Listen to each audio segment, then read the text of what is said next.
Bonjour à tous, comment allez-vous? Lundi 23 décembre, j'ai pas trop été actif ces derniers jours, en raison des fêtes.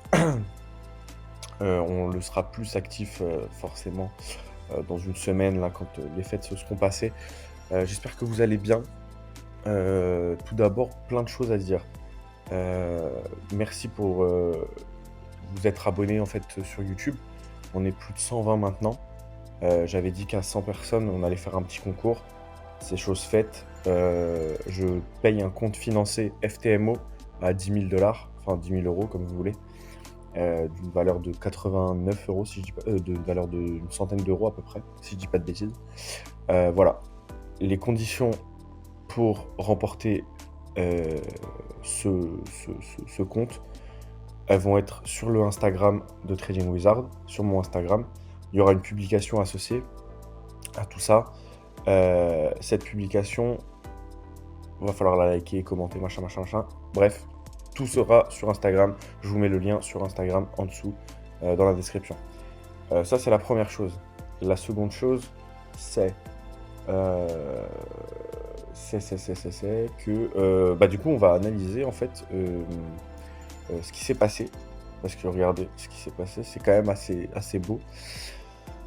Sur Dow Jones, on a donc oui, on va analyser, oui, oui, on va faire classique, hein. Donc Dow Jones, Gold et US 100. Je suis en train de réfléchir si j'ai pas oublié quelque chose, mais non, je crois que c'est bon. De toute façon, je ferai une vidéo, un peu bilan aujourd'hui aussi pour résumer un petit peu, ce qui se passe actuellement, plus, montrer, enfin qu'est-ce que je prévois en fait pour 2025, tout simplement. Parce qu'il y a plein de choses, il y a même une structure peut-être qui peut arriver, enfin voilà, il va y avoir pas mal de choses. Donc c'est parti, on reste focus. Aujourd'hui, US 30, US 100 et Gold. Ça fait 3-4 jours que j'ai pas fait de vidéo, ça me manquait un peu, du coup bah let's go. On va commencer par US 30. Donc US 30, on était sur, comme j'avais dit les précédentes vidéos, une sorte de cas d'école avec une sorte de guirlande de Noël, genre, trendline baissière, etc. Et euh, les annonces économiques de la Fed qui sont ici. Les annonces économiques de la Fed qui sont ici et qui font chuter le cours du Dow Jones de quasiment 1500 points, c'est ce qu'on disait dans la vidéo, la précédente. Et donc du coup, nous, on voyait quoi? On voyait qu'on allait retoucher cette box-là, effectivement, qu'on allait remonter en fait sur cette trendline-là. Bah écoutez, c'est exactement ce qui s'est passé. Qu'on allait rebaisser et qu'on allait remonter. Bon bah voilà, hein.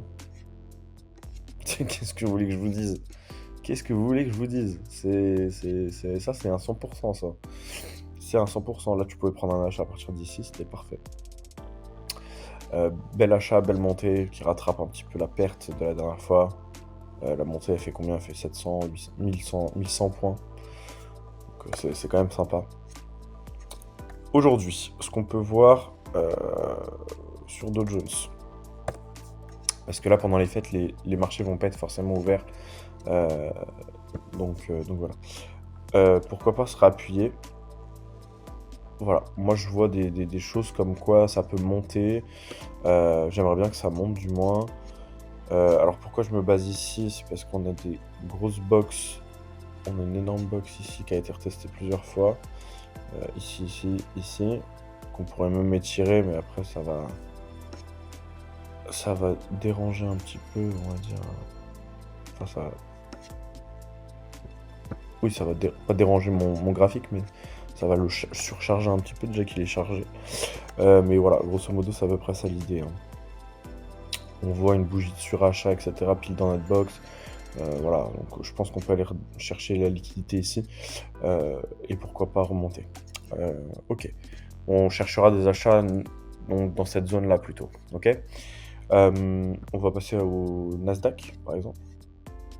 Allez, Nasdaq. Nasdaq, en fait, on rebondit. On a passé plusieurs zones daily. On a rebondi sur la zone daily la plus importante, qui est celle-ci. Elle est même un tout petit peu plus bas, mais grosso modo, c'est ça. Alors Nasdaq, donc du coup, avec la grosse baisse, moi je le voyais un peu baisser, peut-être, se recharger ici. Au final, il s'est rechargé un tout petit peu plus bas et après, les gros achats, donc voilà. Nasdaq, c'était sympa à prendre. Je l'ai pas pris puisque j'avais d'autres choses à faire et cetera. J'étais avec des clients et cetera. Justement, je vais vous en parler un peu plus dans la prochaine vidéo que je vais essayer de tourner genre début d'après-midi comme ça, 2 vidéos et je vous expliquerai un peu ce qui se passe. Hem, alors Nasdaq, assez simple, donc là on a rebondi. Ici on peut aller rechercher des liquidités, hein, et après pourquoi pas rebondir. Ça c'est un beau support résistance qui a été retesté plusieurs fois ici, ici, ici et même précédemment, regardez ici, ici et qui démarrerait on va dire à peu près de là. Donc c'est pas impossible qu'on range et qu'on rebondisse ici, dans un premier temps. Hem, qu'on rebondisse, peut-être pas, pourquoi pas le percer et puis voilà après, même faire des choses comme ça, tac, tac, tac, tac et rebondir dessus et après pourquoi pas, prendre des achats. Nasdaq, je prendrais des achats dans cette zone, mais plutôt dans cette zone. Voilà, dans cette zone, ça va acheter et ça va recharger, dans cette zone-là, je pense. C'est le plus viable, on va dire. Heu, OK, donc ça serait Nasdaq. En 4 heures, on va regarder un tout petit peu, mais oui, oui, en 4 heures, en fait, il est baissier, hein. Il est assez baissier. Donc, aller rechercher la liquidité ici et après, hop, hop, comme ça que je le vois, grosso modo. On va regarder le Dow Jones en 4 heures. Ouais, pareil, le Dow Jones en 4 heures est baissier et puis il peut remonter, facilement, aisément. Et enfin, on va regarder l'or. Alors l'or, contrairement aux indices, je le voyais beaucoup plus monter, que ça. Mais bon, c'est pas grave. L'or, au final, il a réintégré ce range-là rapidement. Les annonces de la Fed à 20 heures, il est reparti chercher la liquidité ici. Mais au final, il n'a pas tant baissé que ça. Moi, je le voyais vraiment remonter, faire ça. Aujourd'hui, je pense que c'est un scénario qui est possible. Donc voilà, j'ai juste à déplacer mes petites flèches. Là, il est en train de remonter. Bon, pourquoi pas. Bon, après, il est quand même dans un range, hein. Mais bon, il est en dessous du range, on va dire. Donc, en fait, c'est soit il va re-range comme ça par le bas, soit il le perce et ça range comme ça, bah, comme ça, quoi, par le haut. En fait, c'est à peu près ça, je pense, pour l'or. Mince. Hop. Ça serait à peu près ça l'idée pour l'or. Donc voilà. Vidéo rapide, vidéo simple. Dans la prochaine vidéo, là je vais la tourner tout de suite. Je vous parlerai du concours, des projets 2025, de mes débuts, on va dire, sur YouTube, de plein de choses. Et puis on va essayer de faire ça bien.